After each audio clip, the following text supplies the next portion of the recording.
This is his neck. This is his baby thing. And this is Eric. Her odds were 1 in a million, but this isn't the kind of lottery you'd want to win. Abby Caron, Moya Moya. Moya Moya is a word no child should ever have to learn to say, let alone any adult. But everyone who knows Abby and her family knows all too well how it's pronounced and what it means. It's a disease in my head, in my brain. It all started back in November. Abby was at school having lunch, and they had to call the ambulance. She was having stroke-like symptoms. The left side of her body was numb. She was slurring her speech, kind of drooling. Abby was rushed to the emergency room at Eastern Maine Medical Center.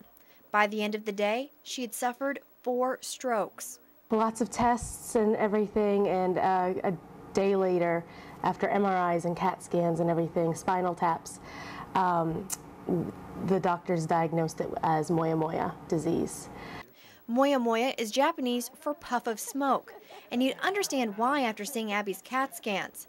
The blood vessels in her brain are gathered in one area, looking very much like smoke. The disease is so uncommon, a 1 in a million chance, that only 2 places in the country treat it. Luckily for the Carons, Children's Hospital in Boston is one of them. In January, Abby will go back for another visit. I'm gonna get my surgery in my head done. You are? Are you scared about that? Are you excited? I'm excited.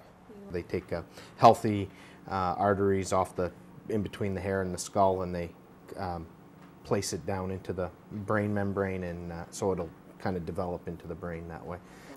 Abby will be able to come home after a week, but there's still a long and expensive road to recovery.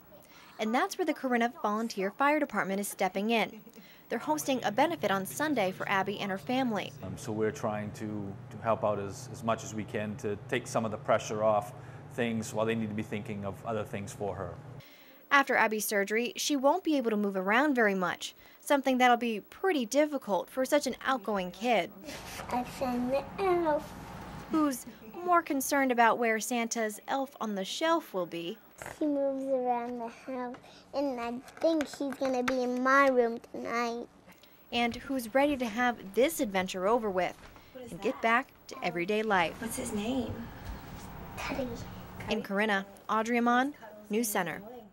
Sitting on the shelf.